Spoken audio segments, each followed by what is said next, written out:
받습니다. 이 시간도 주님을 사랑함으로 예배 가운데 나오시는 분을 환영하고 축복합니다. 우리 함께 인사하겠습니다. 잘 오셨습니다. 사랑합니다. 인사하겠습니다. 이상 찬양으로 하나님께 예배드리겠습니다.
예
꽃들도 구름도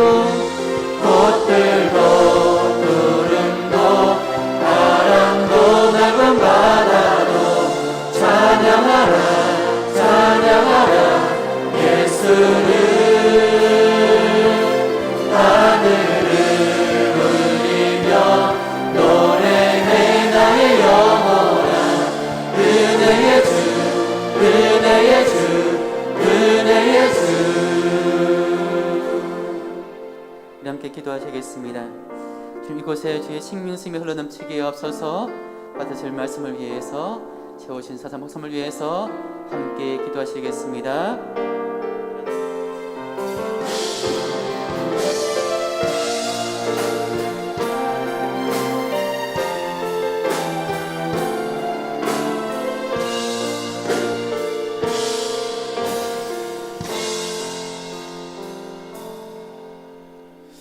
할렐루야.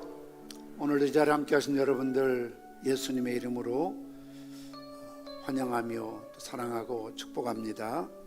우리 다 함께 나셔서 행복 찬양하심으로 하나님 앞에 주일 낮 예배로 드리시겠습니다.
이것이 행복이라오.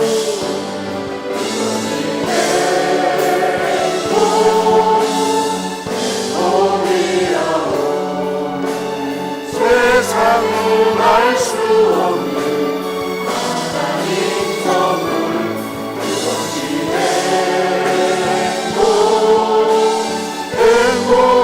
행복이라오. 하나님의 자녀로 살아가는 것 이것이 행복이. 믿음의 눈 들어 주를 보리.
말하기를 여호와는 나의 피난처시라 하고 지존자를 너의 거처로 삼았으므로 화가 내게 미치지 못하며 재앙인의 장막에 가까이 오지 못하리니 1000명이 내 왼쪽에서 10,000명이 내 오른쪽에서 엎드려지나 이 재앙이 내게 가까이 하지 못하리라. 그가 너를 위하여 그의 천사들을 명령하사 내 모든 길에서 너를 지키게 하심이라. 하나님이 이르시되 그가 나를 사랑한즉 내가 그를 건지리라. 그가 내 이름을 안즉 내가 그를 높이리라. 그가 내게 간구하리니 내가 그에게 응답하리라. 그들이 환난 당할 때에 내가 그와 함께하여 그를 건지고 영화롭게 하리라. 내가 그를 장수하게 함으로 그를 만족하게 하며 나의 구원을 그에게 보이리라 하시도다. 아멘.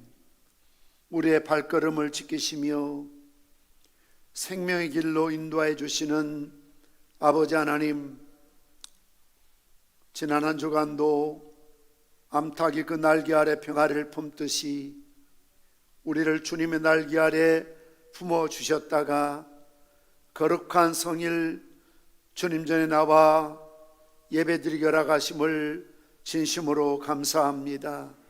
하나님이 이르시되 그가 나를 사랑한즉 내가 그를 건지리라. 그가 내 이름을 안즉 내가 그를 높이리라 말씀하셨으니 오늘도 우리를 건지시고 우리를 높여 주시기를 원합니다. 그가 내게 간구하리니 내가 그에게 응답하리라. 그들이 환난 당할 때에 내가 그와 함께하여 그를 건지고 영화롭게 하리라 말씀하셨으니 오늘도 주님 앞에 간절한 마음의 소원을 품고 기도하는 주의 백성들의 그들의 기도를 들으시고 더디하지 마옵시고 속히 응답하여 주시옵시기를 간절히 빌고 소원합니다. 코로나가 확산되어서 오늘도 우리 영아 유치부 중고등부 온라인으로 예배를 드리는 가운데 있습니다.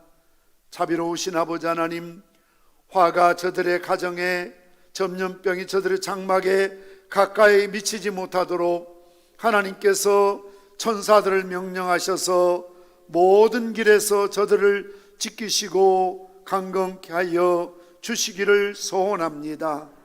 오늘도 주의 은혜 사모하여 목마른 사슴이 신의 물을 찾기에 갈급함같이 갈급함을 이 자리에 나왔사오매 수가성 여인이 허락하셨던 영원히 목마르지 아니할 성령의 생명의 생수를 우리에게 충만하게 허락하여 주시옵소서. 우리 안에 허락하신 구원의 기쁨, 성령의 감동 감화를 소멸하지 않게 도와 주옵소서. 예배를 섬기는 모든 주의 백성들 영역의 갑절을 덧입혀 주시옵시고 한 심령이라도 성전 뜰만 밟고 돌아가지 아니하도록 예배에 말씀에 집중하게 하시고 허탄한 생각과 마음 때문에 우리의 집중력을 빼앗기지 아니하도록 전심으로 주님을 향한 마음, 십자가를 붙드는 중심 허락하여 주시옵소서. 예수님의 이름으로 기도드리옵나이다. 아멘. 찬송가 93장 찬송하시겠습니다.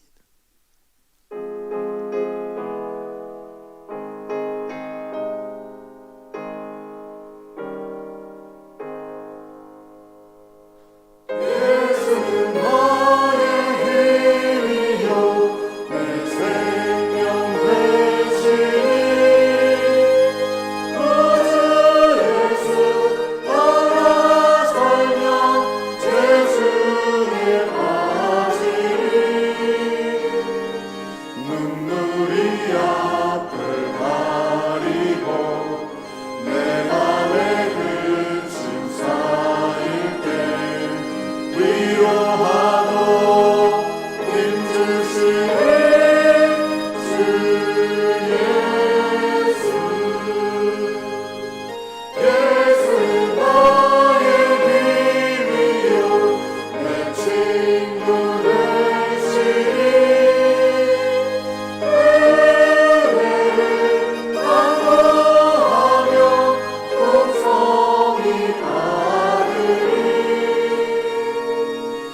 17번 시편 29편의 내용을 교독하시겠습니다.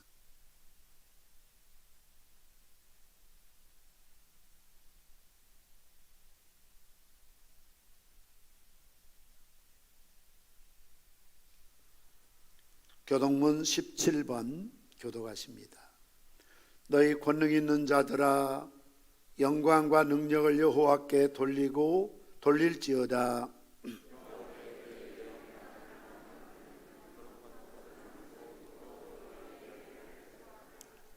여호와의 소리가 물 위에 있도다. 영광의 하나님이 우레소리를 내시니 여호와는 많은 물 위에 계시도다.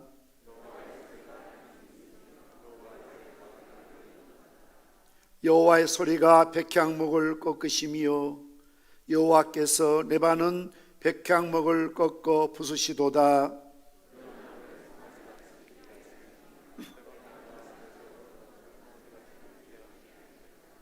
여호와의 소리가 화염을 가르시도다.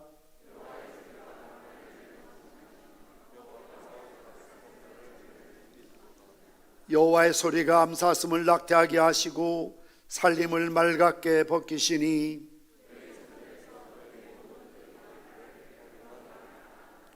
여호와께서 홍수 때 좌정하셨으며 여호와께서 영원하도록 왕으로 좌정하시도다.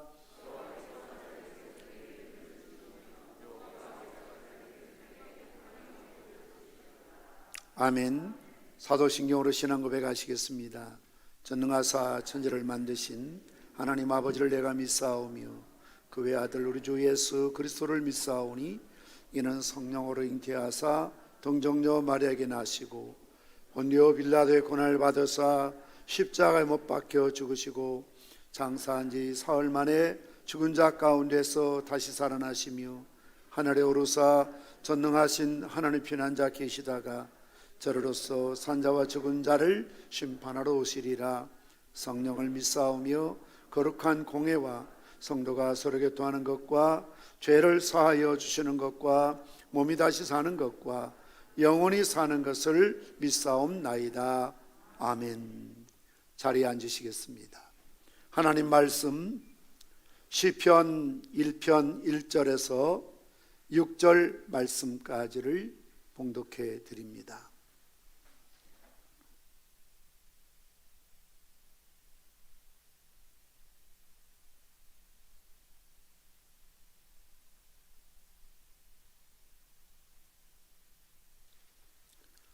시편 1편 1절에서 6절 말씀까지를 봉독해 드리겠습니다.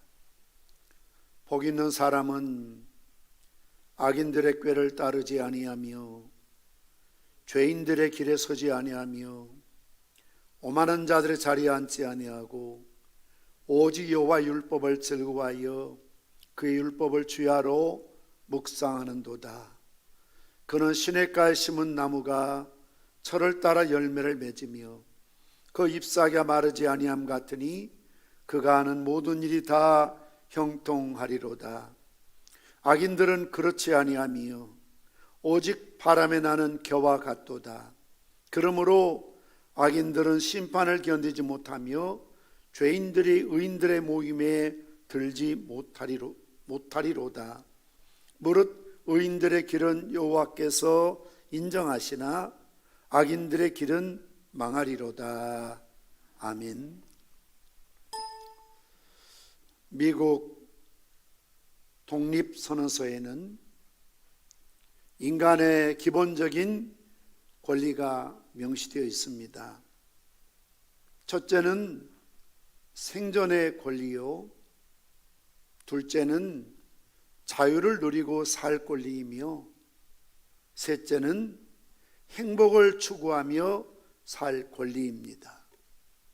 사람은 누구나 행복하게 살아야 하고 또한 그렇게 행복을 위해서 살아갈 행복 추구권, 권리가 있다는 것이죠. 이것은 하나님께서 천지를 창조하시고 주신 축복의 말씀이기도 합니다. 창세기 1장 22절 말씀 보시면 하나님이 그들에게 복을 주시며 이르시되 생육하고 번성하여 여러 바닷물에 충만하라, 새들도 땅에 번성하라 하시니라. 아담과 하와에게도 심지어 모든 피조물의 생명들에게도 하나님께서 복을 주시며 생육하고 번성할 것을 말씀하셨습니다. 그런데 왜 많은 사람들이 행복하게 살지 못할까요? 물론 근본적으로 우리의 시조인 아담과 하와가 범죄함으로, 죄가 들어옴으로 이런 모든 행복, 파라다이스 유토피아가 파괴되어 버렸음에도 불구하고 예수님께서 이 땅에 오신 것은 사단과 마귀처럼 죽이고 도둑질하고 멸망시키기 위해서 오신 것이 아니라 믿는 자에게 풍성한 삶을 주시기 위해서 오셨다라고 말씀하고 있습니다. 풍성한 삶, 이걸 다른 말로 하면 우리를 행복하게 하기 위해서 예수님께서 오셨다는 것이죠. 그런데 왜 많은 사람들이 자신을 불행하다고 생각하고 행복과는 거리가 멀다고 생각할까요? 그것은 행복이 무엇인가를 바로 알지 못하기 때문이요, 행복을 바르게 추구할 줄 모르기 때문이요, 행복이 어디서 오는가 하는 행복의 근원을 모르기 때문에 그렇습니다. 잭 댐느시라는 분은 행복에 대해서 말하기를 과거의 쓰라림을 잃어버리고 다른 일에 몰두하라, 이것이 고민의 해결 방법이요 행복의 비결이라고 이야기를 했습니다. 데일 카네기는 행복은 사소한 일에 매달려서 고민하면 달아나고 만다, 보잘것없는 흰 개미에게 자신의 행복을 침식당하고 말 것이라고 그랬습니다. 미국은 통나무로 대부분 나무 집이 지어져 있습니다. 정말 크고 높은 멋있는 그런 집들이 많이 있지요. 그런데 이 집이 어느 날 무너질 수가 있습니다. 태풍 때문에, 지진 때문이 아니고 이 나무는 흰 개미에게 약합니다. 그 기둥의 뿌리에 흰 개미떼들이 들어가서 야곱야곱 갉아먹기 시작하면 기둥이 무너진다는 겁니다. 기둥이 부식된다는 겁니다. 그러면 집이 무너지는 것입니다. 그래서 보잘것없는 아주 작은 그 흰개미에게 자신의 행복을 침식당하지 말라는 거죠. 사소한 것에 목숨 걸지 말고 사소한 것 때문에 불행하다고 생각해서는 안 된다는 것입니다. 제임스 오펜하임은 어리석은 자는 행복을 먼 데서 찾고 현명한 사람은 행복을 발끝에서 키운다고 그랬습니다. 행복은 어느 날 갑자기 백마를 탄 기사 백설공주 같은 그런 동화 속에나 있는 모습으로 오는 게 아니라는 겁니다. 내 발끝에서, 발치에서 행복을 키우는 거죠. 내 가정에서, 내가, 부부가, 가족이, 그리고 이 자리에 이 교회 예배드리는 이 현장이 행복의 장소라는 거죠. 그래서 행복은 먼 훗날이 아니라 지금, 행복은 다른 곳에서가 아니라 여기에서 누리는 것이 진정한 행복이라는 것이죠. 영국의 유명한 설교가인 스폴전 목사님은 가장 행복하고 가장 많은 축복을 받으려면 시편을 읽어라 라고 제안하고 있습니다. 오늘 시편 1편, 기독교의 행복론이라고 할 수 있습니다. 왜냐하면 시편 1편에 복 있는 사람은 Blessed is the man, 공동 번역에서는 복되어라 라고 시작하고 있습니다. 하나님이 복의 근원이 되시고 인간에게 복을 주실 때 인간은 행복할 수 있습니다. 그래서 하나님과의 관계성 속에서 행복이 주어진다는 원리인 것입니다. 어떤 사람들은 잘못된 기복주의, 기독교는 기복주의다 이렇게 부정적으로 말합니다. 물론 하나님 없는 물질, 명예, 세상의 어떤 것들은 기복주의로 흐를 수가 있지요. 그러나 분명한 것은 하나님 안에서 하나님이 주신 축복들을 성경은 너무나 많이 이야기하고 그 복들을 하나님이 약속하고 수없는 우리 믿음의 선진들에게 주셨던 것을 볼 수가 있습니다.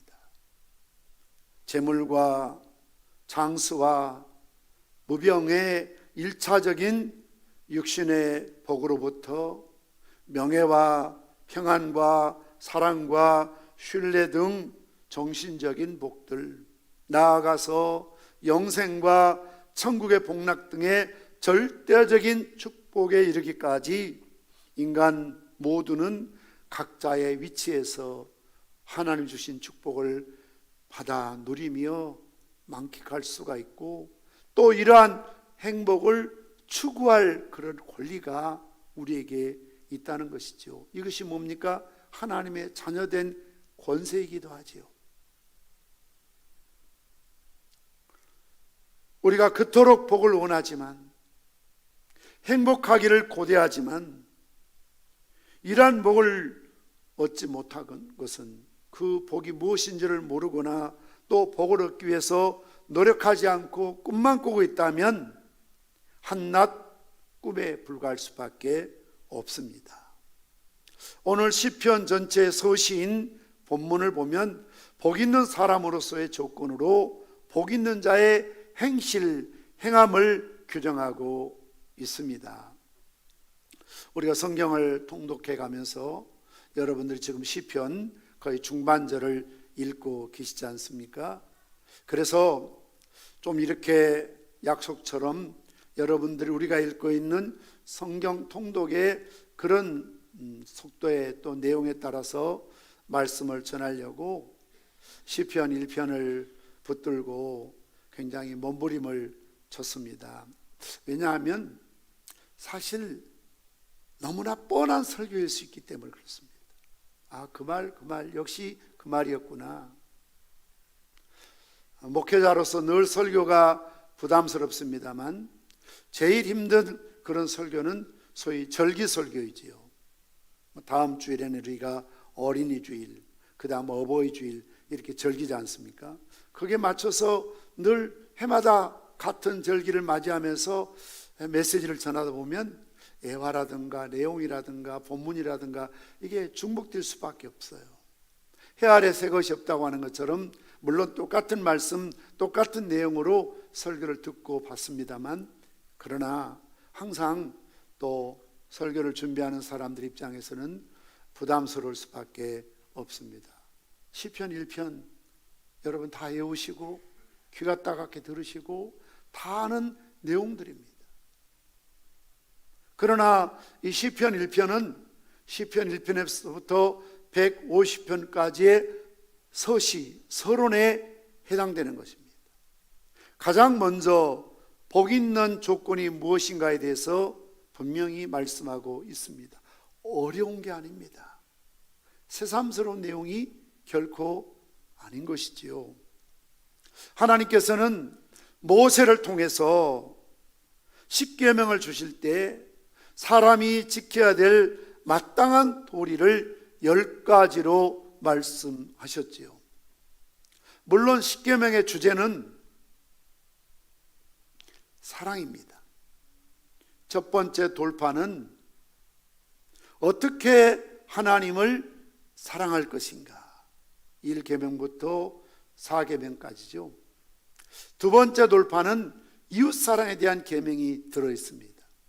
그런데 또 명령이나 하나님의 율법이나 계명이나 모든 명령을 두 개로 분류하자면 하나님께서 하지 말라 한 금하신 게 있습니다. 하지 마라. 이게 소극적인 어떻게 보면 태도이죠. 하지 마라. 그러나 또 한 가지는 하라. 적극적이고 긍정적으로 명령한 내용이 있습니다. 십계명도 보면 하라. 4계명 안식일을 거룩하게 지키라. 5계명 내 부모를 공경하라. 해야 될 계명이죠. 그리고 8개의 계명은 하지 말라는 겁니다. 우상 숭배나 살인이나 거짓이나 간음이나 탐욕 등 하지 말라는 거죠. 오늘 행복한 삶을 사는 비결을 말씀하시면서 먼저 1절 말씀 보면 소극적인 자세로 해서는 안 되는 일을 강조하고 있습니다. 우리 잘 아는 내용이지만 함께 읽겠습니다. 복 있는 사람은 악인들의 꾀를 따르지 아니하며 죄인들의 길에 서지 아니하며 오만한 자들의 자리에 앉지 아니하고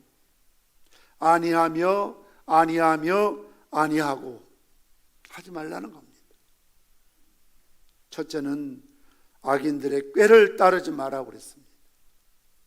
악인은 시편 전체에서 단수 악인이라고 표현된 것이 29번, 그리고 복수 악인들이라고 표현된 것이 51번 나오고 있습니다. 이 악인의 깊은 뜻은 민첩하다, 활동적이다, 혼란스럽다 등을 내포하고 있는 단어입니다. 그렇다면 악인들은 꾀가 있고 말에도 능통하고 행동에도 굉장히 민첩해서 어두운 일에, 죄된 일에, 성과를 나타내는 일에 굉장히 지능적인 사람이라는 것을 보여주고 있습니다. 얼마나 죄의 속성은 민첩한지 모릅니다. 바울이 로마서에 보낸 말씀처럼 너희가 선한 데는 미련하고, 그러니까 이 세상 사람들은 선한 데 참 미련해요. 그리고 죄에 대해서는 매우 지혜롭고 신속합니다. 우리는 선한데 지혜롭고 신속하게 살아야 되고, 죄된 일에는 정말 더디고 미련해야 될 줄 믿습니다. 그런데 일반적으로 어떻게 합니까?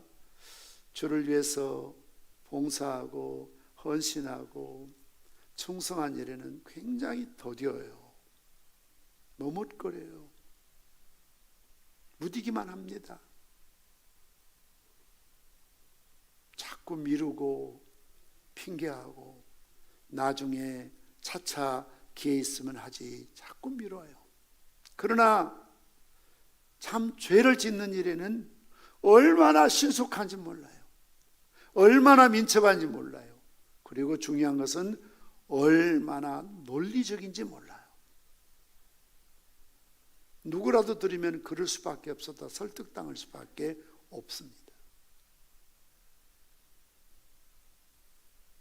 그러므로 이 악의 속성, 악인들의 속성은 말에도 능통하고 행위에도 민첩하다는 사실이죠.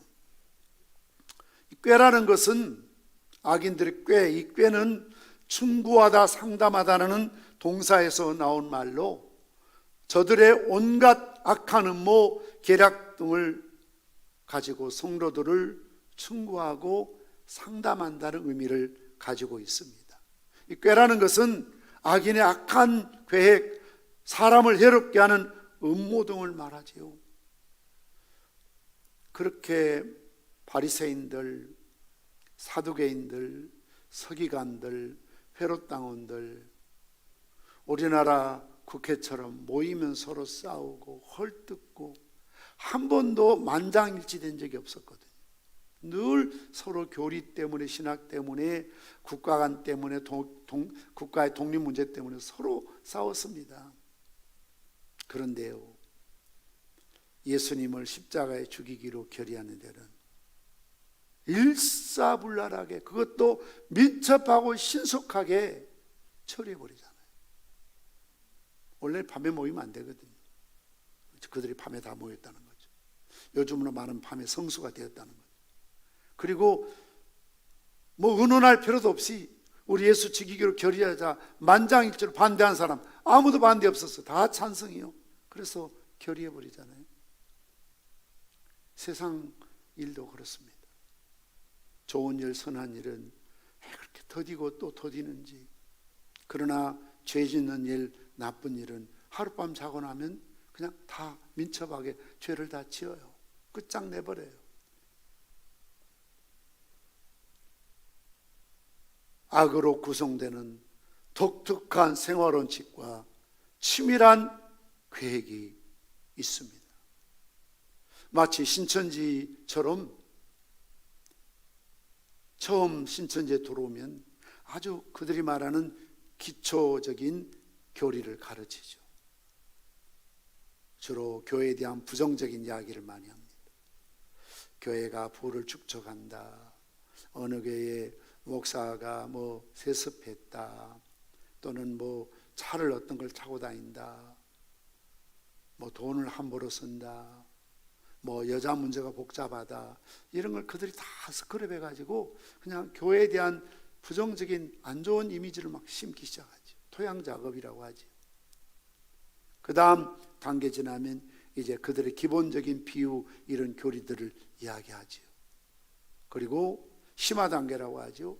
마지막 단계 가서 이만희가 보혜사요, 구원주요, 구세주라고 가르치. 처음부터 이만희 이야기 안 해요. 그래서 신천지 다니는 사람 이런 초급 중급까지 갔을 때는 이만희 이야기도 못 들었다는 거예요.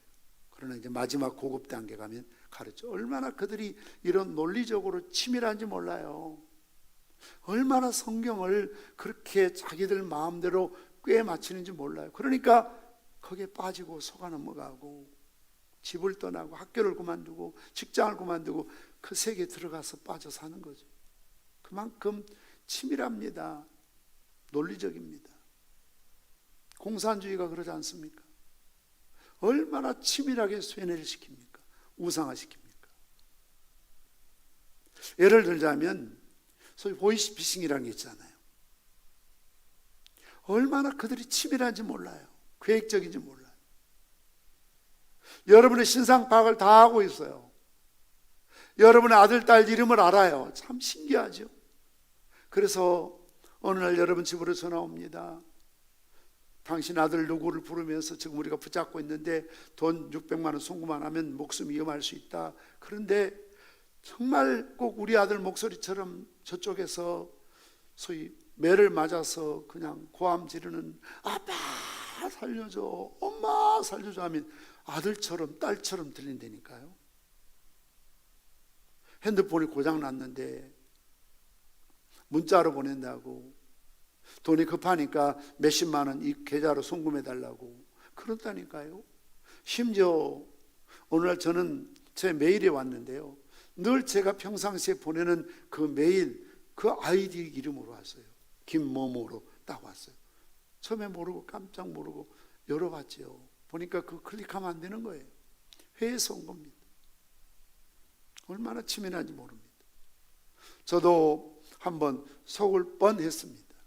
제가 아는 어느 목사님은 그 속아가지고 참 고생을 많이 했는데요. 가끔 어떻게 하는지요. 목사님 이렇게 메일로 영어로 가득 기록된 그런 메일이 와요. 내용은 이런 것들이에요. 예를 들어 중동에 사는 굉장히 자기가 부자라는 거예요. 엄마가 유산을 많이 남겨줬는데 자기가 예수 믿는 크리스찬이라는 거예요. 그래서 이것을 개척교회나 선교지에 도네이션 돈을 보내고 싶다는 거예요. 그런데 그 돈이 작지도 않아요. 정말 0000 세어보면 우리 한국 돈으로 하면은 이게 수천만 원 되는 돈입니다. 이 돈을 보내겠다는 겁니다. 그러니 어려운 개척교회나 선교지에 힘들게 사는 분들 혹 할 수 있잖아요. 아, 정말 심지어 어떤 분은 그래요. 내가 기도했더니 하나님이 응답하셨다는 동. 그런 분도 있어요. 그러면서 답신 보내달라, 연락처 달라, 심지어 계좌번호 보내주면 송금해 주겠다. 근데 끝에 PS 주신이 있어요. 수수료는 당신이 좀 부담해달라. 이거 하려면 수수료가 몇십만 원 들어간다. 이 수수료 보내주면 몇천만 원 보내주겠다. 이런 거니까 여러분 수수료 좀 내가 부담하고 몇천만 원 받을 수 있으면 그거 할 수 있잖아요. 근데 그거 떼먹고 끝나는 겁니다. 얼마나 치밀한지 모릅니다. 요즘은 문자 피싱도 있어요. 여러분 문자 왔을 때 국세청이다, 뭐 검찰청이다, 심지어 뭐 의료보험인데 환불되었다, 이런 거 잘못 누르면요 몇십만 원 전화요금 나갑니다. 회에서 들어오는 그런 문자 피싱입니다. 얼마나 이들이 논리적이 치밀하면요 경찰도 속고요, 대학 교수도 속고요, 의사도 속고, 심지어 얼마 전에는 검사를 사칭한 사람이 취업을 앞두고 있는 청년에게 전화해서 당신 공무집행 방해죄로 지금 위험하게 됐다, 그러니 다 털어주고 결국 스스로 목숨을 끊었잖아요. 검사를 사칭해가지고. 이렇듯 얼마나 시골 어르신들뿐만 아니라 심지어는 절대 속지 않겠다고 남의 이야기처럼 그런 이야기 하시는 분들이요, 자기에게 정작 그런 일이 닥치면 자기도 모르게 막 빠져 들어가는 거예요. 휩쓸려 들어가는 거예요. 우리가 생각할 때 참 바보 같은 짓이지, 어떻게 은행에 돈을 찾아다가 냉장고에 넣냐, 이 말이 돼? 근데 그렇게 안 되니까요. 수없이 지금 당하고 있습니다. 그들이 치밀한 전략이죠.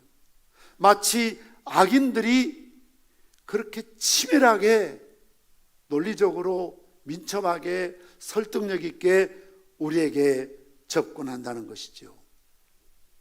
이런 악인들의 꾀를 따르지 아니하며, 이 따른다 이 말은 걸어간다는 뜻이지만 윤리적인 면으로 사용될 때는 청종이라는 뜻이에요. 청종, 듣는다는 거예요. 사실 하와가 유혹에 빠져들어갈 수밖에 없었던 것은 들어서는 안 될 말을 듣고 대화하면서 지금 빠져들어가는 거예요. 하나님이 참으로 동산에 늘 모든 실과를 먹지 말라더냐. 들었어요. 아니, 다 먹으라고 그랬어. 속지 마라. 너도 하나님처럼 될까 싶어서, 눈이 밝아질까 싶어서 하나님이 금하신 거야. 너 이거 선악과 따먹으면 너도 하나님처럼 될 수 있어. 빠져들기 시작하는 겁니다. 유혹에 빠지는 거죠. 그래서 때로는 우리는 악인들의 이런 속삭임에 대해서 보이스피싱을 우리가 거부하듯이 문자 피싱을 조심하듯이 이런 정말 논리적이고 설득력 있게 우리를 넘어지게 하려고 하는 온갖 계략에, 그들의 전략에 휘말려 들어가면 안 된다, 그 말이에요. 간사한 악인은 꽤나 많습니다. 치밀합니다.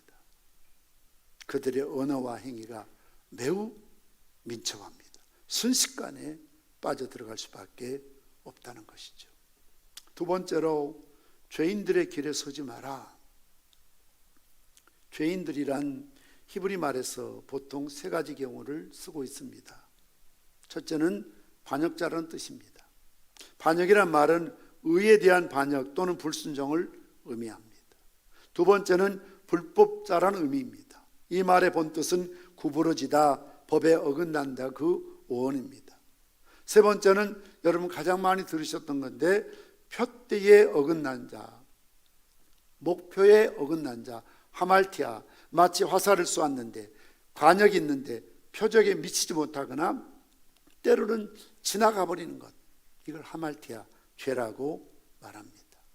우리는 하나님의 뜻에 적중하도록 기도하고 말씀 읽고 노력하지요. 그러나 악인들은 항상 관역을 벗어나거나 미치지 못한, 이걸 우리가 다른 말로 이단들이라고 하잖아요. 하나님 말씀에서 벗어나거나 미치지 못하는 것. 모든 이단들의 특징이 바로 거기에 있습니다. 그래서 칼빈처럼 하나님 말씀이 가는 곳까지 가고 멈추는 곳에 멈춰야 되는데, 인간이 이런 지성이 또는 어떤 이성이 자꾸 이걸 벗어나려고 하는 거죠. 성경에 없는 이야기를 자꾸 붙이는 거죠. 확대 해석하는 거죠. 하나님 말씀을 빼거나 더하기 시작하는 거죠. 이게 바로 이단이 될 수밖에 없는 것입니다. 이 죄인의 꾀라는 게 바로 죄인의 길이라는 게 그럴 수밖에 없다는 거죠. 세 번째는 오만한 자들의 자리에 앉지 마라. 여기서 오만한 자란 자기를 절대화시키는 독선주의자들을 가리키는 거죠. 그는 거룩한 것, 선한 것, 의로운 것, 양심적인 것, 참되고 진실한 것, 웃음거리를 생각합니다. 그래서 예수 믿는 사람들을 얼마나 바보 취급하는지 몰라요. 순진하다고 그래요. 지금 시대가 어느 시대인데 성경에 그렇게 말한다고, 목사님이 그렇게 설교했다고 따라가느냐고. 오만하지요. 그들의 자리라고 말하지요. 오만한 자들의 자리에 앉지 마라. 이 자리를 좌석, 거주지, 회중이라는 의미인데요, 거주지란 생활의 환경, 생활의 방법, 생활의 감정, 생활의 의지를 의미합니다. 오만으로 찌들었다는 거죠. 회중이란 의사소통을 가리킵니다. 아주 배려하고 소통하는 것처럼 보이지만 항상 이 오만한 것이 그들의 특징입니다. 하나님 무시합니다. 성경 무시합니다. 인간의 지성이나 감정이나 어떤 경험을 앞세우며 늘 살아가는 사람들, 오만한 자들이죠. 이처럼 악인의 꾀를 따르지 마라. 죄인의 길에 서지 마라. 오만한 자의 자리에 앉지 마라. 이것이 행복한 삶을 살기 위한 소극적인 하나님의 명령입니다. 이어서 적극적인 자세, 해야 될 일이 있지요. 꼭 해야 될 일이죠. 어려운 게 아닙니다, 여러분. 우리 다 같이 2절 말씀 읽겠습니다. 시작. 오직 여호와의 율법을 즐거워하여 그의 율법을 주야로 묵상하는도다. 첫 번째는 뭡니까? 여호와의 율법, 말씀, 성경, 설교를 즐거워해야 돼요. 물어봅시다. 여러분, 주님 말씀이 즐겁습니까? 즐거우세요? 4층에서는 예배를 오늘 꽤 많이 드리는데 대답이 안 들려요. 3층으로 내려오세요. 다음 주부터는. 꼭 필요하면 4층에 가셔야 되지만 3층 많이 비어 있잖아요.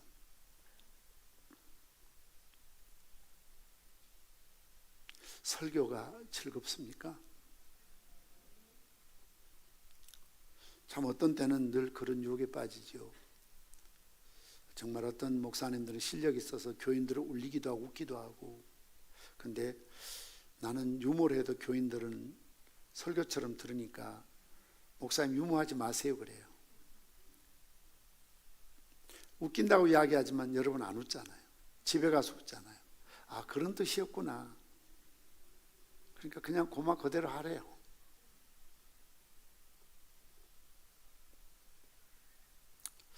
얼마나 때로는 설교가 지루하고 딱딱합니까? 때로는 부담스럽습니까? 듣기에 거북합니까? 반면에 세상에는 얼마나 즐거운 일이 많이 있습니까? 얼마나 재미있는 게 많습니까? 지금 코로나19 때문에 많은 사람들이 지금 방콕 집에 있지요. 그런데 주가나 IT나 가장 지금 회사가 잘 되고 주식 가격이 높아지고 흥행 가격이 뭔 줄 아세요? 오락사업입니다. 게임 산업입니다. 얼마나 컴퓨터 게임이 재밌으면 집에 애를 낳고 애가 지금 젖을 못 먹어서 죽어가고 있는데 게임장에 그 엄마가 산모가 3시간 앉아서 게임을 하고 있었다는 거 아니에요. 얼마나 여러분들이 게임이 재밌으면 오늘 주일 예배 드리고 졸지 않으려면 좀 일찍 주무셔야 되는데 밤새도록, 요즘은 동해물과 백두산도 없어요. 막 24시간 영화를 볼 수가 있고 24시간 게임을 할 수가 있어요. 토끼는 데 갖고 오시는 거예요. 벌써 딱 둘을 보면 어쩌니 지쳤구나 보이는 거죠. 우리 자녀들, 아이들 지방에 불 켜놓고 있다고 공부하고 있는 줄 아세요? 뭔 짓을 하고 있는지 몰라요. 이 컴퓨터 이런 게임이 진화되어 가지고, 스마트폰 게임이 진화되어 가지고요, 제가 기차 타고 서울 갈 때는 일본 전부 드라마를 보거나 막 게임한다고 정신이 없어요. 대전 내려야 될 사람이 다 와가지고 게임하다가 벌써 대전 지났나 막 그렇게 아우성이. 얼마나 몰입돼 있으면 재밌잖아요. 재밌죠? 왜 안 하는 것처럼 갑자기 대답을 안 하세요? 재밌잖아요. 아이들 한번 빠져들면 정말 여러분 성경 통독하는 시간 그렇게 30분, 1시간이 넘지 않잖아요. 근데 그게 지루하대요. 힘들대요. 부담스럽대요. 막 눈이 빠져나오려고 한대요. 목이 컬컬해서 막 녹음을 할 수가 없대요. 근데 자기가 좋아하는 드라마나 게임은 3시간이 30분보다 짧아. 어째 그렇게 재밌는지, 즐거운지. 자기가 좋아하는 취미 한번 빠져들면 이성을 잃어. 어떤 분이 그러더라고요. 저도 뭐 낚시를 좋아하지만 그 정도까지는 아닙니다. 제일 무서운 게 낚시 중독이라네요. 왜냐하면 화투 치는 사람들 막 옛날 화투 치다가 너가 집에 초상 났다면 화투 땅 던지고 나온대요. 낚시 좋아하는 사람은 야, 너가 아버지 죽었다면 한 마리만 더 잡고 갈게 그런대. 그 입질하고 이거 맞자 건지고 갈게 그런대요. 바로 못 던진대요. 세상에 레저가, 스포츠가, 여러분이 좋아하는 이런 일들 얼마나 재밌습니까? 얼마나 즐겁습니까? 얼마나 행복합니까? 그런데 설교가 행복합니까? 설교가 즐겁습니까? 성경 읽는 것이 기다려지고 행복합니까? 자, 그러니까 여러분이 뭘 좋아하는지, 무엇이 기쁜지, 무엇이 행복한지 보면 여러분 영적인 현주소를 알 수가 있습니다. 심지어 어떤 분들은 교회까지 와서 게임을 해요. 설교 시간, 예배 시간에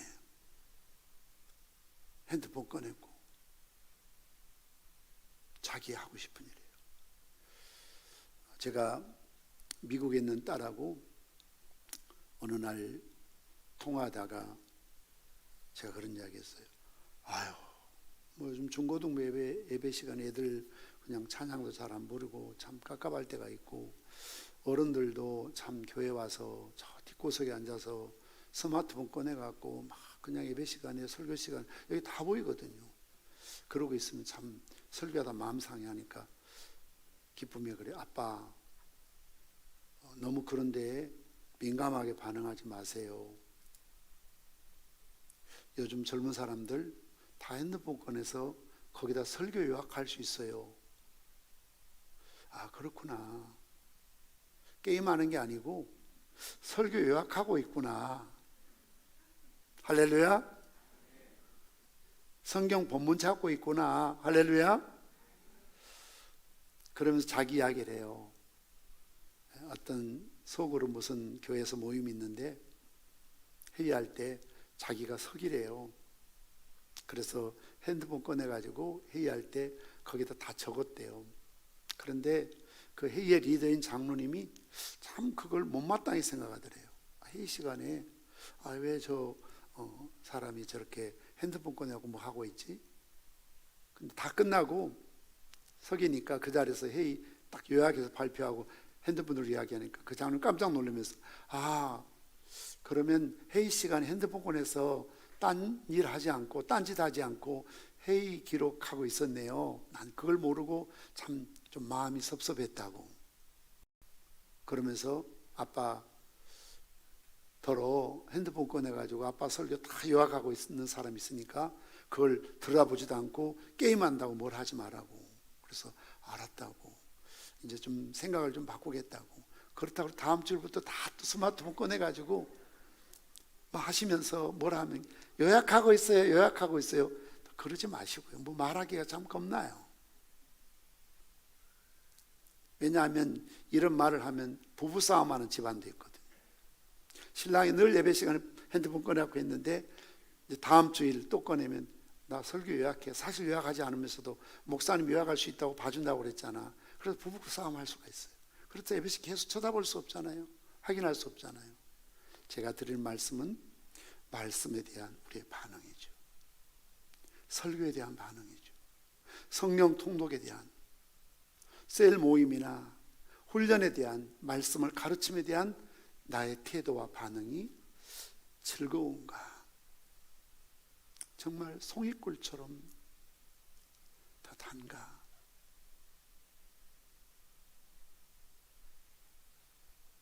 우리가 행복하기 위해서는 우리가 하나님 안에 있어야 되잖아요. 주님 안에 있어야 되잖아요. 그럼 주님 안에 있다는 것은 주님 말씀 안에 거하는 것이잖아요. 그래서 두 번째는 뭐라고 말했습니까? 그 율법을 주야로 묵상하는 삶이라고 그랬어요. 이 말씀은 즐거워한다는 말과 평행적으로 사용되고 있는데요, 주야로 묵상한다, 이 말씀의 뜻은 율법의 계속적인 긍정을 말해요. 자, 주야로 묵상하기 때문에 나는 공부도 안 하고 일도 안 하고 계속 성경 펴놓고 아침부터 밤중까지 읽기만 할 거야. 물론 읽기도 해야죠. 그래, 이 말의 뜻은 주야로 말씀에 내가 긍정하는 삶이에요. 설교를 못 들어서가 아니고요, 성경을 모르고 안 읽어서가 아니고요, 설교도 들어요, 성경도 읽어요. 그러나 성경은 성경이고 나는 나고, 교회는 교회고, 직장은 직장이고, 소위 괴리된 삶을 살아서는 안 된다는 거죠. 말씀을 듣고 그 말씀을 묵상하고 주야로 옴졸이다, 그냥 이렇게 읊푸는 거예요. 일하면서도 공부하면서도 운전하면서도 늘 말씀을 되새김 하는 거죠. 마치 소들이 들여나가서 거친 풀들을 먹지 않습니까?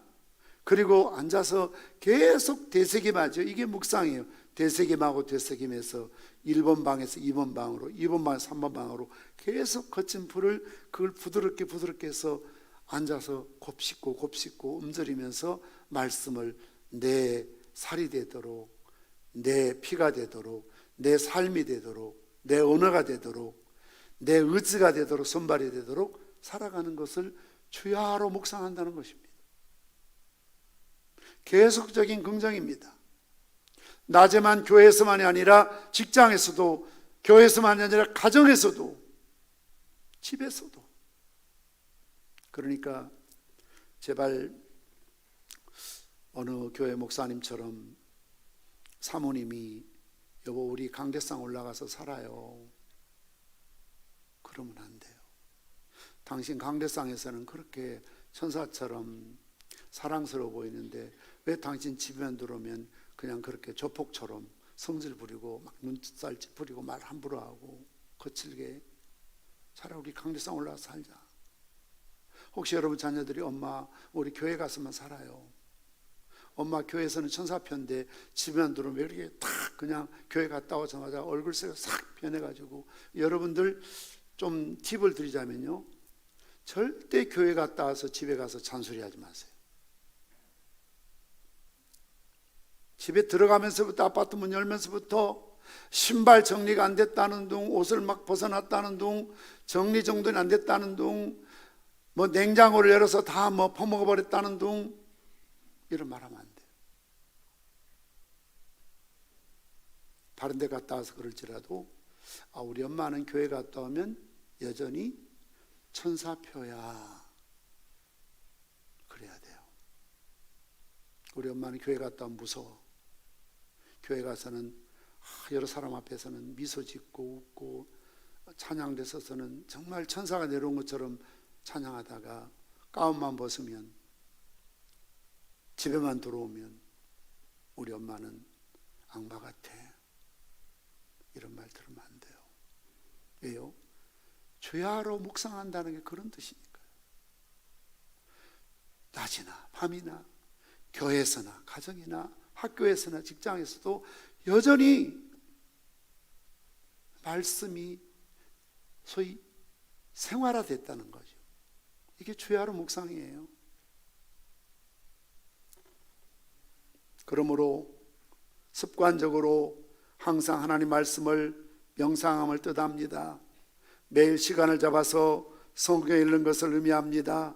이는 세속의 잡념을 떠나 하나님과 고요히 영적인 교제하는 상태입니다. 밤중에도 깨어서 말씀의 활동 사역을 보는 상태입니다. 환난이나 역경이나 곤고 중에서도 말씀을 묵상하는 것입니다. 묵상한다는 의미는 탄식한다, 신음한다, 한탄한다, 그런 의미가 있습니다. 율법을 고요히 조용하게 묵상할 때도 있지만, 그러나 마치 목마른 사슴이 시냇물을 찾기에 갈급함같이 심야에 들짐승이 울부짖고 우는 것처럼 하나님 말씀을 그토록 사모한다는 것이죠. 신음하는 것입니다. 부르짖는 것입니다. 옛날에 어떤 목사님 저에게 와서 부흥회 집회했는데요, 그분이 무슨 말씀 끝에 그래요. 설교를 준비하는데 어떤 때는 정말 피똥을 쌀 때가 많다고. 옛날 부산의 어떤 교회 목사님이 서재에 설교 준비하면 사모님을 서재 밖에 무릎 꿇고 앉혀놓고 끝날 때까지 기도시킨 분도 있더라고요. 난 아직까지 그러지 못해요. 그렇게 하라면 할지도 모르겠고. 목사님 설교 준비할 때까지, 끝날 때까지 무릎 꿇고 기도한 분도 있어요. 여러분들이 정말 주일날 강단에서는 담임 목사를 위해서 얼마나 기도하시는지 모르겠습니다. 설교를 잘한다 못한다를 떠나서 우리가 기도로 먼저 섬겨야죠. 누가 설교를 못한다, 은혜가 안 된다, 새벽 기도회나 철야 때나 오기 싫다, 이런 말 하기 전에 한번 그분들을 위해서 기도부터 해보세요. 그리고 또 설교를 잘할 수 있도록 여러분들이 내가 도울 수 있는 길은 없을까? 우리 교회 부목사님 두 분들 설교를 못해서가 아니라 제가 어제 불렀어요. 두 분 부목사님 불러서 설교 준비 야무지게 해라, 잘해야 되겠다, 잘하고 있지만 더 잘해라. 말만 그렇게 하면 안 되잖아요. 그래서 물었어요. 그래, 설교 준비할 때 뭘 참고하느냐고. 사실 어떤 분들은 부양실에 들어오셔서 목사님 책이 많아요. 교회 사준 거 아닙니다, 여러분. 제가 전도사 때부터 목사는 설교가 답이기 때문에 그 할부로 산다고 얼마나 고생했는지 몰라요. 다 제 돈 주고 할부 주고 그 책 산 겁니다. 요즘은 그렇게 책은 많지 않더라도 하도 이런 자료들이 많이 있으니까 제가 물었어요. 뭘 참고해? 그러니까 어느 목사님 어떤 목사님. 근데 그랬어요. 디럭스 바이블 자료 있나? 없대요. 하나씩 사줄게. 하나 28만 원이에요. 35만 원짜리인데 내 동기가 선교사님 주는 가격으로 28만 원인데 그 안에 주석이 있고 또 강의가 있고 설교 자료가 있고 교육 자료가 있고 이런 자료들이 많아요. 네, 그렇습니다. 하나 사줄 테니까 참고해서 더 열심히 해라. 그러니까 이런 메시지를 들을 때도 여러분들이 은혜가 안 된다 이렇게 하기 전에 은혜 될 수 있도록 내가 뭐로 섬길까? 기도가 중요하죠. 정말 기도해 주셔야죠. 그런 마음으로 목말라 하는 거죠. 사모하는 거죠. 신음하여 부르짖는다는 의미를 가지고 있죠. 이게 뭡니까? 묵상이라는 의미를 갖고 있습니다. 이렇게 율법을, 말씀을 주야로 묵상하는 태도는 하나님 율법을 육신의 삶의 필수품 이상으로 요긴하게 생각하는 심정의 태도이고요, 그 율법을 사랑하는 태도이고요, 전심전력으로 기다리고 갈망하는 태도이고요, 무엇보다도 율법 가운데 숨어있는 것을 단맛에 끌려 거기에 취해버리는 태도죠. 여호수아 1장 8절 말씀처럼 이 율법책을 내 입에서 떠나지 말게 하며 주야로 그것을 묵상하여 그 안에 기록된 대로 다 지켜 행하라. 그리하면 내 길이 평탄하게 될 것이며 내가 형통하리라. 결론은, 마지막 세 번째는, 이렇게 순종할 때, 하지 말라는 걸 하지 않고 하라는 것을 할 때 주시는 열매에 대한 약속을 반드시 성경을 하고 있습니다. 그 내용이 3절입니다. 같이 읽겠습니다. 시작. 그는 시냇가에 심은 나무가 철을 따라 열매를 맺으며 그 잎사귀에 마르지 아니함 같으니 그가 하는 모든 일이 다 형통하리로다. 시절을 쫓아 열매를 맺는다. 하나님께서 이 땅에 주신 열매들이 얼마나 많이 있습니까? 물론 쌀도 열매고 밀도 열매고요, 과일에도 얼마나 많은지 모릅니다. 동남아시아 가보십시오. 우리가 듣지도 보지도 못한 생소한 과일들을 합치면 아마 이 세상에 수천 가지 과일이 있을 것 같습니다. 하나님 주신 열매도 놀랍도록 많이 있습니다. 첫째는 믿음의 열매라고 말하고 있습니다. 베드로전서 1장 9절 말씀 보면 믿음의 결국 곧 영혼의 구원을 받음이라. 믿음의 열매는 뭡니까? 우리 영혼의 구원 아닙니까? 성령의 열매에 대해서 갈라디아 5장 22절 이하에 말하고 있지요. 오직 성령의 열매는 사랑과 희락과 화평과 오래 참음과 자비와 양성과 충성과 온유와 절제니 이 같은 것을 금지할 법이 없느니라. 빛의 열매죠. 빛의 열매는 모든 착함과 의로움과 진실함에 있느니라. 찬송의 열매죠. 그러므로 우리는 예수를 말미암아 항상 찬송의 제사를 하나님께 드리자. 이는 그 이름을 청언하는 입술의 열매니라. 찬양 사역자나 우리 성가대나 성교단, 여러분의 그 입으로 하나님을 찬송하니까 절대로 그 단물 나는 입에 쓴물이 나면 안 됩니다. 비난을 하고 욕을 하고 저주하고 막말하면 안 됩니다. 그것은 한 샘에서 단물과 쓴물이 나는 것이고, 그런 유혹으로부터, 죄로부터 벗어나야 됩니다. 그래야 하나님이 흠양하시는 찬양이 될 수가 있습니다. 특별히 토요일날 부부싸움 하지 마세요.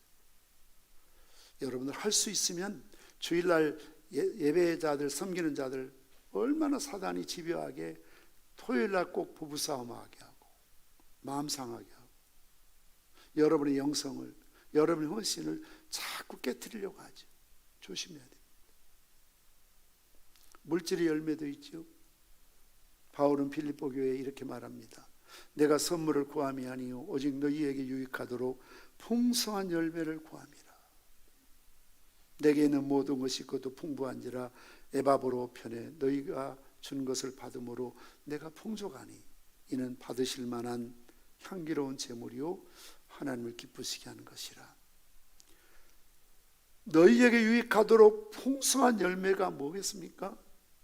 물질이에요. 빌립보 교회가 선교비를 모아서 에바브로 디도편에 바울에게 보내잖아요.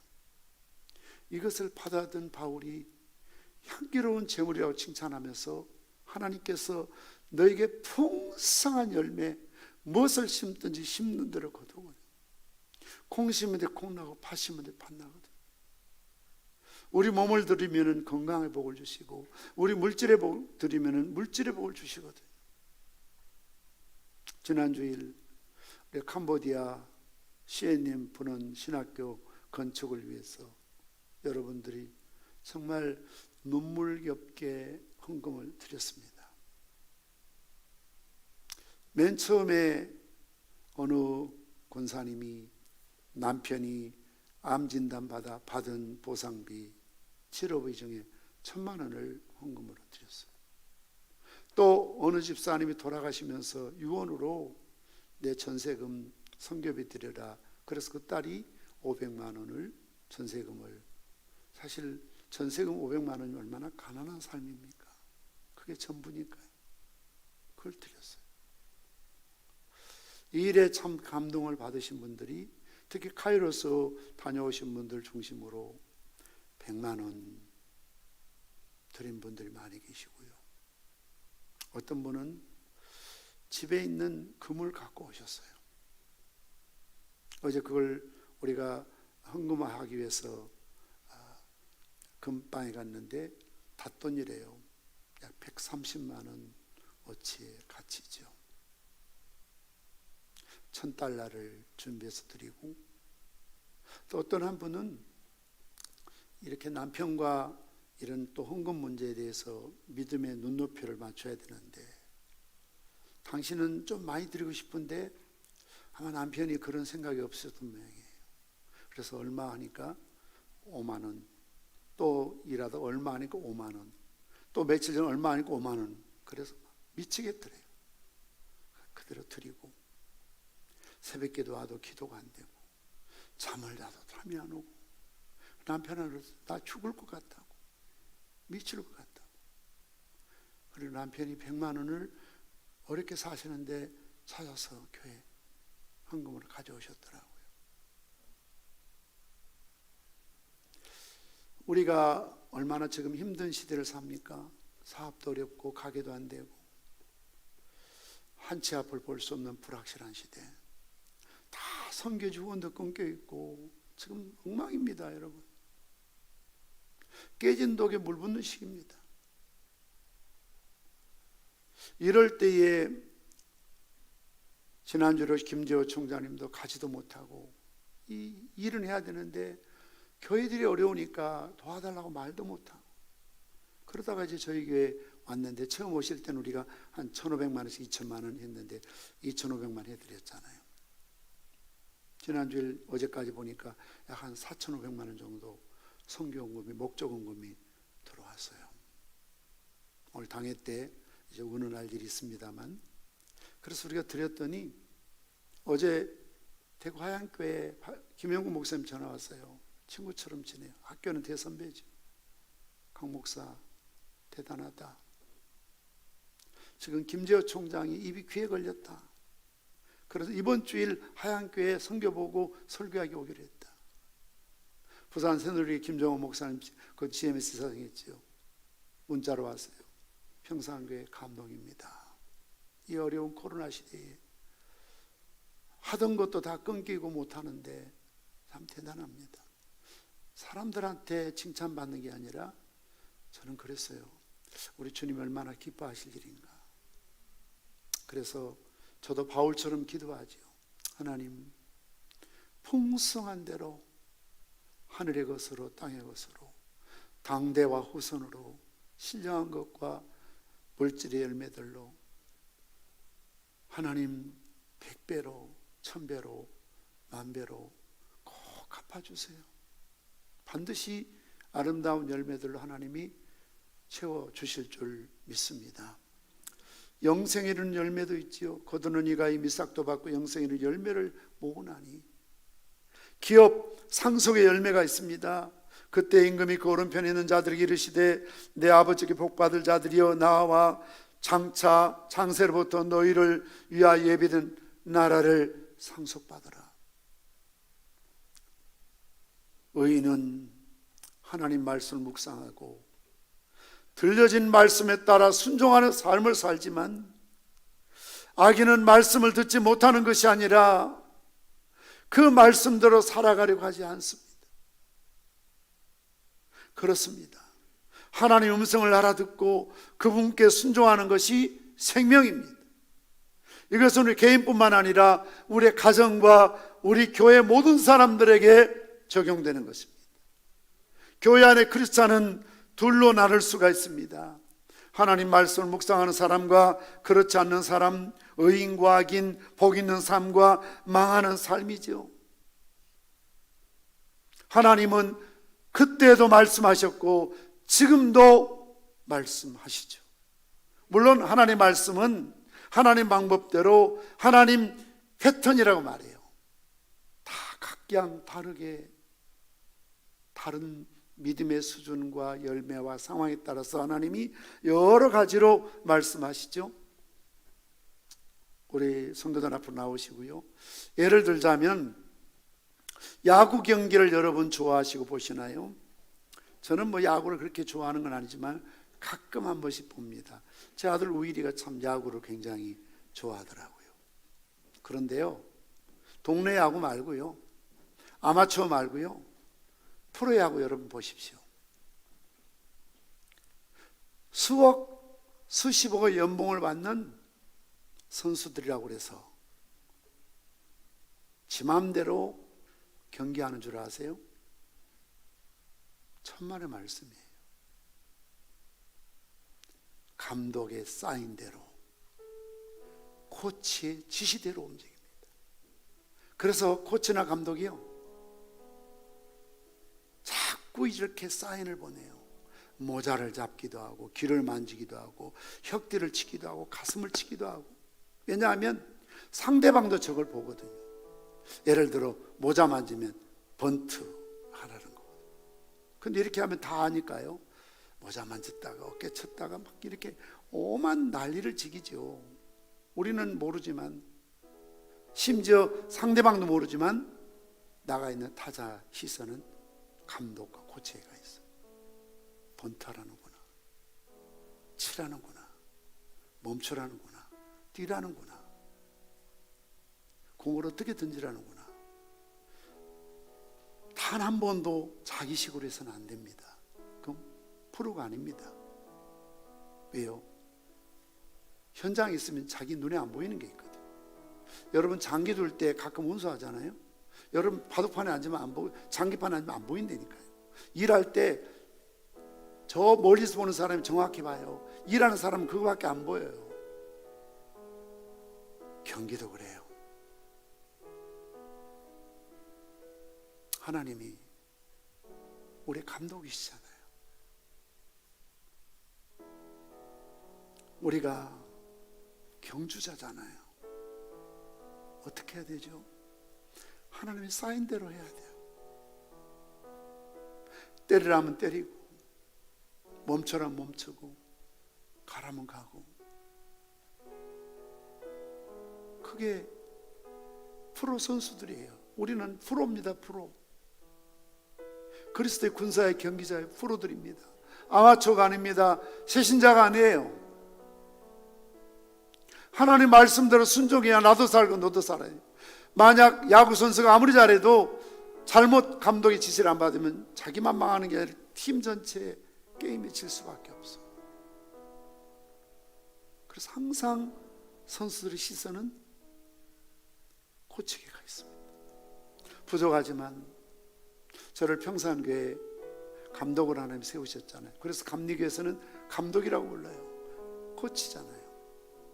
그래서 때로는 당회에서나 재직회에서나 어떤 우리 직원들이나 온 성도들이 부족하지만 그 지시대로 따를 때에, 예를 들어 성경 통독하자 하면 꼭 소리내서 읽어야 돼, 자기가 알아서 할 건데 꼭 그렇게 매주 강조해야 돼, 그러지 마시고 해보자고요.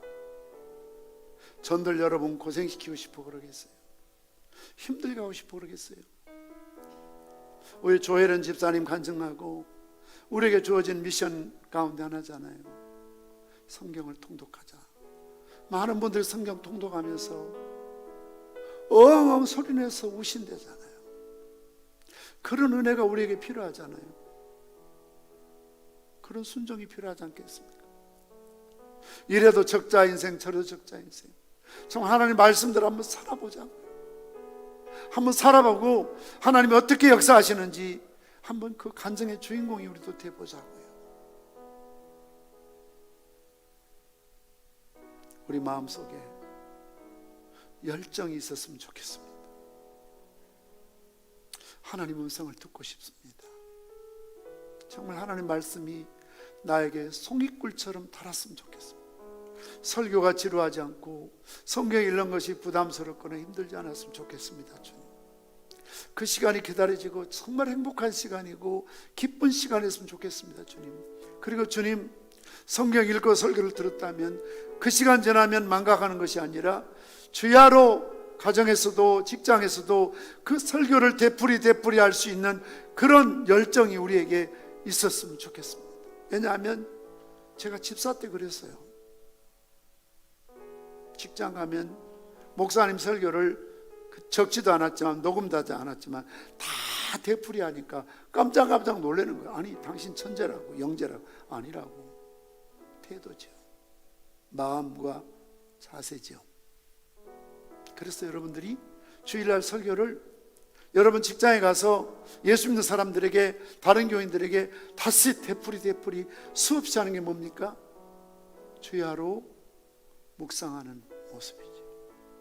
우리 다 함께 나셔서 너는 시냇가에 찬양하신 후에 오늘 주신 말씀을 내게 적용해서 하나님 앞에서 내가 어떻게 살아야 될지, 복 있는 사람은 악인의 꾀를 따르지 않습니다. 죄인들의 길에 서지 않습니다. 오만한 자의 자리에 앉지 않습니다. 오직 여호와의 율법을 즐거워하고 그 율법을 주야로 묵상합니다. 반드시 하나님께서 여러분의 인생과 삶 속에 시냇가에 심은 나무처럼 철을 따라 열매 맺게 하시고, 아무리 가물어도 잎이 마르지 않게 하시고, 그가 하는 모든 일을 형통하게 책임져 주실 줄 믿습니다. 찬양하십니다.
시간 우리가 주님 3번 부르짖고, 하나님, 내 마음의 열정을 허락하여 주옵소서. 오늘도 하나님의 음성을 듣고 싶습니다. 그리고 하나님 말씀 설교가 통독하는 것이 즐거운 시간이 되기를 원합니다. 지루한 시간이 아니고, 무료하고 딱딱한 시간이 아니고, 졸리는 시간이 아니고 행복한 시간이 되게 도와주옵소서. 하나님 말씀을 듣고 끝나는 것이 아니라 늘 움졸이며 되새김하며 묵상하며 주야로 밤이든 낮이든 교회에서든 직장이든 학교에서든 어느 곳에 가든지 이 말씀을 움졸이며 묵상함으로 시절을 쫓아 열매 맺는 삶을 살게 하시고, 우리가 하는 모든 일이 다 형통하게 하여 주시옵소서. 그리함으로 행복한 삶을 살아가기를 소원합니다. 우리 주님 3번 부르짖고 합심으로 기도하십니다. 주여, 주여, 주여.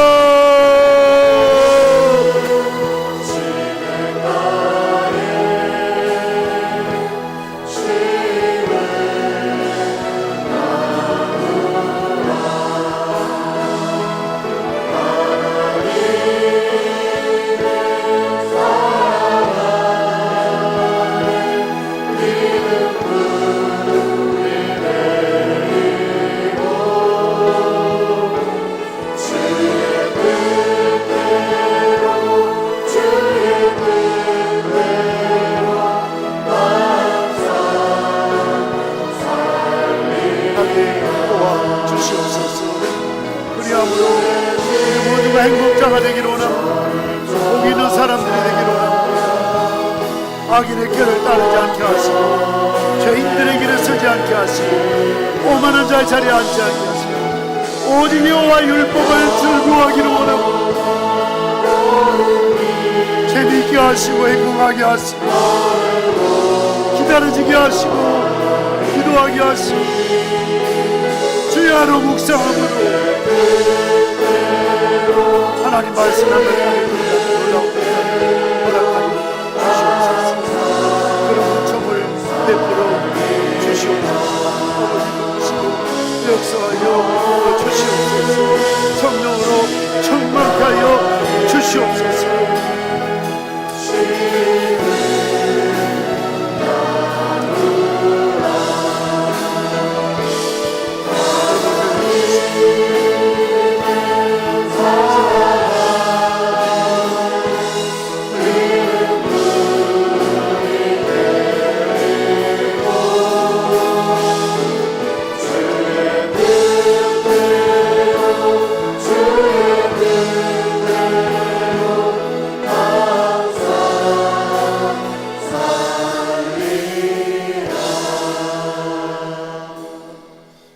율법책을 내 입에서 떠나지 말게 하며 주야로 그것을 묵상하여 그 안에 기록된 대로 다 지켜 행하라. 그리하면 내 길이 평탄하게 될 것이며 내가 형통하리라. 오늘 주신 말씀대로 순종하며 살아갈 때에 시냇가에 심은 나무가 철을 따라 열매를 맺게 하시고 잎사귀가 마르지 않게 하시고 저들이 하는 모든 일이 다 형통하도록 축복하여 주시옵소서. 오늘 우리를 향하신 하나님의 크고 놀라우신 사랑을 감사하며 주님 앞에 귀한 예물 드립니다. 우리 하나님이여, 이제 우리가 주께 감사하오며 주의 영화로운 이름을 찬양하나이다. 나와 내 백성이 무엇이기에 이처럼 즐거운 마음으로 드릴 힘이 있었나이까. 모든 것이 주께로부터 말미암아 싸우니 우리가 주의 손에서 받은 것으로 주께 드렸을 뿐입니다. 주일원금, 감사헌금, 11조헌금, 헌당구자헌금, 셀선교헌금, 캄보디아 스님을 위한 해외 특별 선교헌금 주님 손에 올려드리오니 하나님 받으시고 축복하여 주시옵시되 부와 귀가 주께로 말미암고 또 주는 만물의 주제가 되사 손에 권세와 능력이 있사오니 저들을 크게 하시고 강하게 하시고 때를 따라 돕는 은혜로 흔들어 넘치도록 채우시고 갚아 주시옵소서. 예수님의 이름으로 기도드리옵나이다. 아멘. 자리에 앉으시겠습니다. 교회 소식을 전해드리도록 하겠습니다. 오늘 저희 평산교회 처음으로 출석하신 분들 진심으로 환영합니다. 등록하셔서 한 가족으로 믿음 생활하시면 감사하겠습니다. 우리가 코로나가 확산되고 있기 때문에 특별히 마스크를 잘 착용하시고 거리두기 하시고 어떤 모임을 갖든지 음식이나 간식 드실 때 교회 안에 드시지 않는 게 원칙이고요. 부득이하게 그런 어떤 일이 있다면 정말 거리를 두고 방역 지침을 잘 따라 주시기를 바랍니다. 또 비대면 셀 모임 구글 듀오를 통해서 모여주시고 또 이런 모임이 어려운 분들은 금요일 오전 10시 비전홀로 모여주시길 바랍니다. 매일 성경 통독 주보의 순서에 따라 꼭 성경 소리내어서 읽으시고 녹음하셔서 셀 단톡에 올려주시고 이게 안 되신 분들은 신앙 양심에 따라서 꾸준히 소리내서 읽어주시기 바랍니다. 우리 서부시찰에 4월 18일 수요일 오전 11시 베델교회 구 소남교회에서 모임을 갖습니다.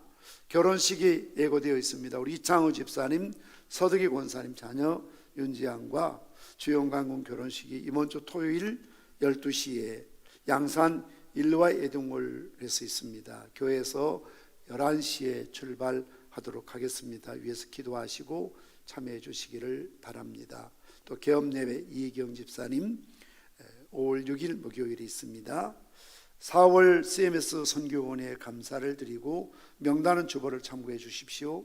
오늘 예배 후에 우리 장로님들 시니어 클럽에서 잠깐 모임을 갖도록 하겠습니다.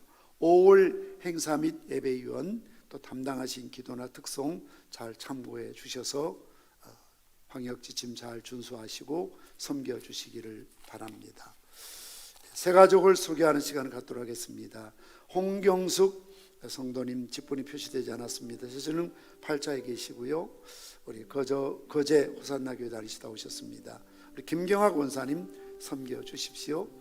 그리고 참 제가 늘 존경하는 우리 목사님 신수임 목사님 사모님 또 2부 예배에 참석해 주셔서 감사를 드립니다. 우리 환영가 부르겠습니다.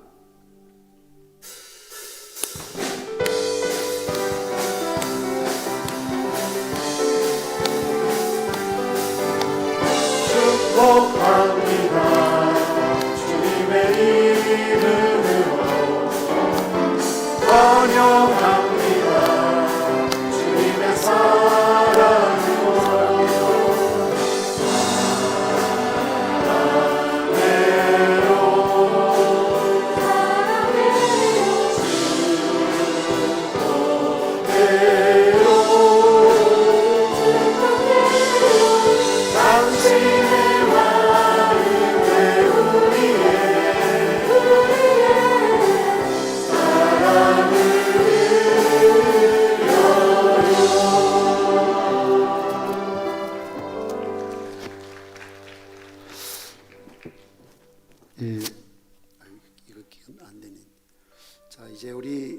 김은덕 집사님, 임혜원 집사님 일려 은혜가 처음 교회에 나왔는데 원래 제가 좀 이렇게 안고 기도를 해줘야 되는데 코로나 시대이기 때문에 제가 안고 기도하기는 어려워요. 우리 앞에 서고 그냥 제가 이렇게 우리 모두 마음을 모아서 한번 기도하도록 하겠습니다. 아버지 하나님, 성령미 권사님 가정에 우리 김은덕 집사님, 임혜원 집사님 가정을 이루고 귀한 선물로 은혜 주셨으니 감사합니다. 이제 한 달 되었는데 평생에 산 날 동안 주님 사랑으로 말씀으로 기도로 잘 양육하게 도와주시어서 하나님 앞에 영광이 되게 하시고 모든 사람들에게 신앙의 좋은 모델 될 수 있도록 은혜를 베풀어 주옵소서. 건강하게 하시고 지혜롭게 하시고 영혼이 잘된 같이 범사가 잘되게 하시고 강건케 해주시고 아빠 엄마 위에 더 큰 믿음으로 기도로 말씀으로 자식을 양육하며 신앙의 아름다운 명문 가정을 이루도록 축복하여 주시옵시고 오늘 우리 모든 새 가족들 위에도 넘치는 사랑과 축복을 허락하여 주시옵소서. 예수님의 이름으로 기도합니다. 아멘. 우리 박수로 환영하겠습니다. 수고하셨습니다. 우리 다 함께 나셔서 배송부로 축도함으로 예배를 마치겠습니다.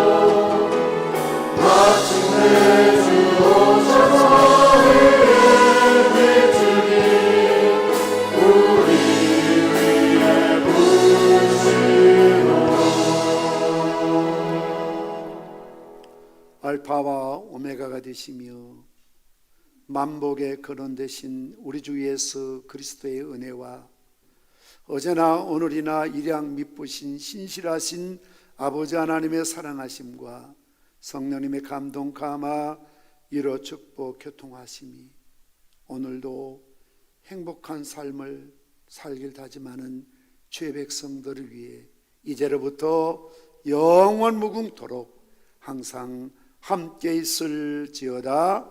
아멘.